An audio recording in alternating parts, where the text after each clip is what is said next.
bring back large white Christian families. Okay, so basically what she did here is she gathered her children. Come on, Sam. Hurry up. Hurry up, Katie. Get in line, Tom. And she marched them like a military on the sidewalk. Have to take the right angle, the right pose. Her children are props. She's using them. She's not playing with them. She's not actually connecting with them. She's just using them to post on her Instagram. So imagine all these poor, miserable kids all lined up. And there's a camera there, and she's forcing them to smile for the camera and stuff. They look miserable. Look at them. They look miserable. Oh my gosh. And why?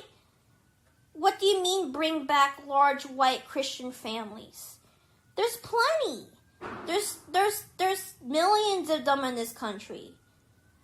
What is she talking about? And close our borders. Stop all legal immigration. 6+ children per couple. Okay, so first of all, you want to bring back large white Christian families, but you also want to stop all legal immigration. Well, guess what? All of the large white Christian families you're talking about are all Slavic immigrants. They're from Ukraine, they're from Russia, and you want to stop all legal immigration. So all of those large white Christian families, they're not going to come, they're not going to be here because you stopped all legal immigration. So now you can't have both. You can't have it both ways. And 6+ children per couple. Who gave you the authority to dictate what other women do with their bodies? I mean, imagine having to bear 6 children because some stupid woman said you had to, not because you love them. And imagine all the bodily pain that comes with childbirth. I mean, lady, are you Delulu? Sounds like what's happening now. We intend to turn Europe and North America into a mixed mongrel race of Asians and Negroes ruled over by Jews. The creation of racism offenses, emptying of churches, control of media, dependency on the state, huge immigration that destroy identity, the undermining of schools' authority, the teaching of sex and homosexuality to children. Sounds like what's happening now. Okay, so lady, first of all, this is actually not historically accurate. The man that you're quoting was not actually Jewish. He was a German, and he never actually said all of those things. He never actually said that quote. So you're just making a pseudoscience and you're posting it while you're literally on a canoe. Imagine having the audacity to just be canoeing and just going through life and just, on the water, and like you're thinking, oh, what a beautiful day to be racist and quote some history that's incorrect. And then the Color Reef 11-point plan, that's not even historically accurate either. That was all made by conspiracy people. That's not even real. He never said those things either. So that doesn't make any sense. So imagine just going out for beautiful, beautiful canoeing season. And you are in the epitome of privilege. You are a white, privileged woman living in America, not homeless, married, and you are looking down from your lofty place at all of these poor mongrel races. And you think to yourself, oh, I am so much better than them. Lady, are you Delulu? There's kids starving in India, and here you are over here, and you have no empathy, and you're just being so tone deaf. The fact that some women spend more time with their coworkers than with their children, and call that freedom from being dependent on a man. Okay, ladies, so basically the main reason that women sometimes spend more time with their coworkers than their children is not because anyone wants to. It's because they have to make money so that the children can be fed in the first place. Otherwise, there's no food at the table. Otherwise, they can't clothe the kids. And what do you mean freedom from being dependent on a man? Why would you want to be dependent on a man in the first place? What would happen if he divorces you or he loses his job and then you're screwed over? You're going to be homeless. Lady, are you Delulu? If you ever feel the West is lost to immigration, remember, Spain was under Muslim rule for over 700 years. The Reconquista began with 200 Catholic men in the mountains. Oh, so now you're talking about Al-Andalus, the Mozarabs, and basically that time. Well, I don't know where you're talking about it. I took a pro seminar on this. I'm actually a scholar in this, and all I have to say is that it's not as simple as that. Like, yes, Spain was under Muslim rule, under Arabic rule, but the Reconquista was a long work in the making. It was not just 200 Catholic men in the mountains. It was not just that one thing. It was over time as the culture chipped away at the Arabic culture, and especially with Queen Isabella, and it took a while for Spain to reclaim its land, and the Kingdom of Granada was like the last one left, and then they overtook that. So it was not all at once.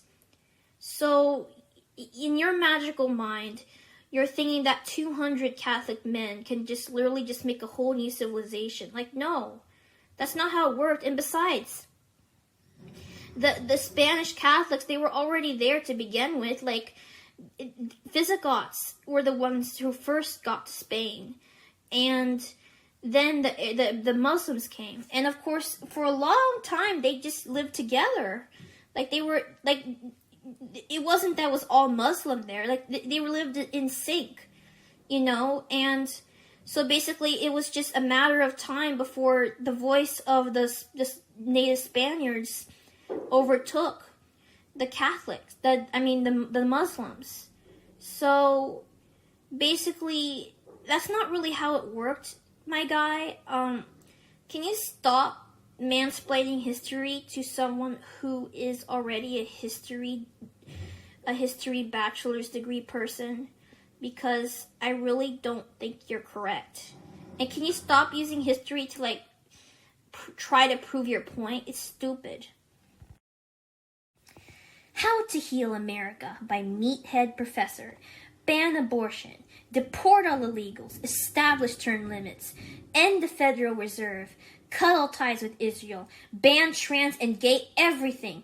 Eliminate no-fault divorce. Repeal the 19th Amendment. Ban mosques and synagogues. Require Bible reading in school. 10-year pause on legal immigration. Get rid of all human resources. End the Department of Education. Return currency to the gold standard. Requires male testosterone levels to be. Okay. Who gave you the right to say all these things about and try to force all of this into other people? Nobody asked. First of all, banning abortion, I feel like you're not even saying that to help the babies live. Like, I feel like you're just saying that just to make people upset because you like making people upset. That's literally it. It's just mean-spirited. Deport all illegals, you don't even look at the nuances of it. Like, what if they had to immigrate to the country because they really needed refuge and the legal system wasn't even helping them, and it made it impossible for them to fill out their paperwork. So there's a full lack of compassion. And cut all ties with Israel. I think America should focus on itself instead of giving up too much to Israel. But come on, we have to be cooperative with other countries. Ban trans and gay everything. LGBT is not, I agree that it gets to be too much sometimes, especially with all the queer culture and stuff. But the thing is that as queer people, we didn't choose to be queer. We didn't choose to be trans or gay. That's just part of our makeup. So you can't ban it. I mean, it's literally in our genes. Come on. Eliminate no-fault divorce. Okay. That sounds stupid. Repeal the 19th Amendment. So you're going to make it that women can't vote. Oh my gosh. Oh my gosh. This has literally been 100 years in the making, bruh. 10-year pause on legal immigration. Okay, so no one's coming in, so we're not gonna have any more people. We're not gonna have a lot of people in America then. There's not gonna be anyone here. Not only did you want to deport all illegals, you wanted to ban legal immigration. Ugh, this is crazy. I mean, like, now there's not gonna be anyone in. Get rid of all human resources. Oh, so what you want to do is get rid of the HR so that your job, everyone can just like run after each other with cheese and staplers, and everyone's like screeching like banshees, and there's no HR lady to like put them into place and tell them to stop. So you just want your workplace to just be completely chaotic then. Requires male testosterone levels to be, look, it caught off there, but if you want to require male testosterone levels, I challenge you to actually do it. Because what you're going to have to do, my man, is that every single morning, they're going to come over to you. They're going to come over with the blood draw, and they're going to draw your blood every single day. Every single day, they need enough vials of blood so that they could measure your testosterone. If your testosterone is below the level that you say that it should be, then they will fine you, because it requires the male testosterone levels. So they'll fine you. Come on, this is 2026. Be better, do better. Black on Asian, Asian on black, black on white, white on black, black on Hispanic, Hispanic on black. Blacks commit 84% of interracial violence with other races. Okay, first of all, I don't really know where you're getting these sources. It doesn't seem like this is real. And secondly, blacks are not inherently criminals. Like, it's kind of stupid to look at an entire group of people and say they're all criminals. Like, no, that's not true. You know, the black people couldn't help being black. And plus, like, besides, you're missing a lot of sociological factors. Like, maybe in some areas, maybe they do more crime because they're poor, not because they're black. I mean, like, if in white and poor white areas, they do crime too. And, you know, it does not matter with the race, you know, so that's not even true. And I don't understand. Like, this is just mean, okay? This is just mean. Saint Seraphim Rose states that destroy distinction in race is part of the agenda of the New World Order. These socialists were talking about great new utopian age, which is going to come when all the distinctions of class and race and religion and so forth are abolished. Okay, so basically you are calling him a saint. Saint Seraphim Rose? No, he is not a canonized saint yet, as of yet. They are working on it. But the reality of Father Seraphim Rose is that he was not a good guy, okay? If you even took even 10 minutes to read his biography, you see that he was a bitter man. He cursed at the end of his life. In Platina, his monastery, even the Jordanville monastery over there, they didn't like him either. He basically disrespected and disobeyed a lot of the bishops and people in charge. So he was not a good guy. So anything he says, I never really listened to it. And as for Saint Nikolai, that you're taking this quote that says, all the people of Europe and America, these are the people of the white race. So basically, you're taking this completely out of context.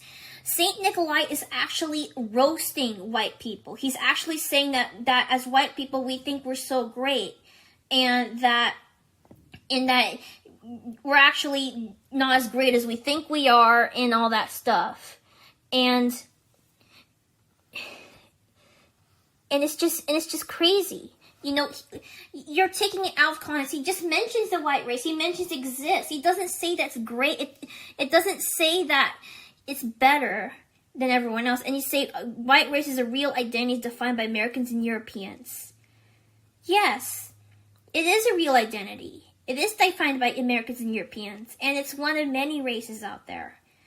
We're not better than everyone else. We do exist, you know. It's just that the way you put it, you're saying that you're implying that people think that's not real, that white people aren't real.